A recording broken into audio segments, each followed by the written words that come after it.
ICE's operations in Baltimore City under fire yet again as protesters gathered at Hopkins Plaza this afternoon.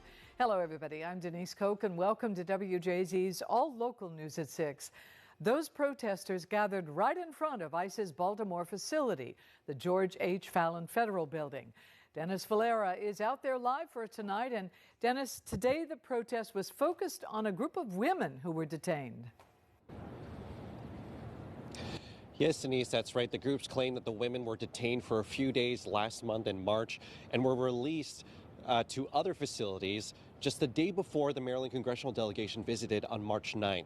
Now, the groups also decry the conditions inside the holding rooms, which is something we have certainly heard before.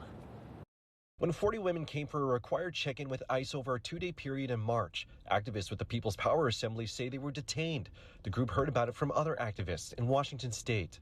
They do regular visits with detainees at ICE facilities, and that's how they heard about this story, and they brought it to us. The People's Power Assembly, Defend Migrants Alliance, and other groups are now calling for their release, claiming they have no criminal history and were just doing something required by law. They have active cases in immigration.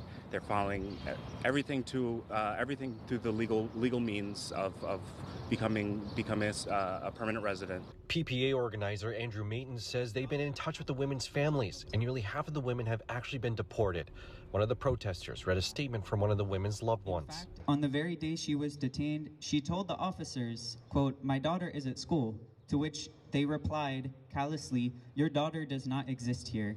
The groups say the women also had no access to water, toilets, or menstrual products. The holding room's conditions have been decried as inhumane for more than a year, especially when this video went viral in January, reportedly showing crowded conditions inside.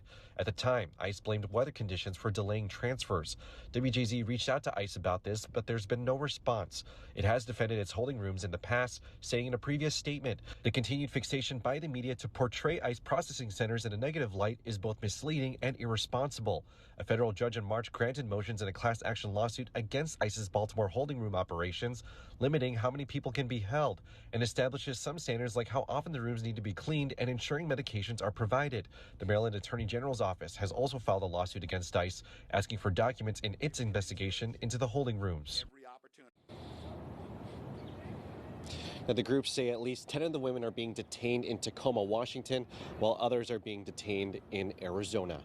Reporting live on your corner downtown, I'm Dennis Valera for WJZ.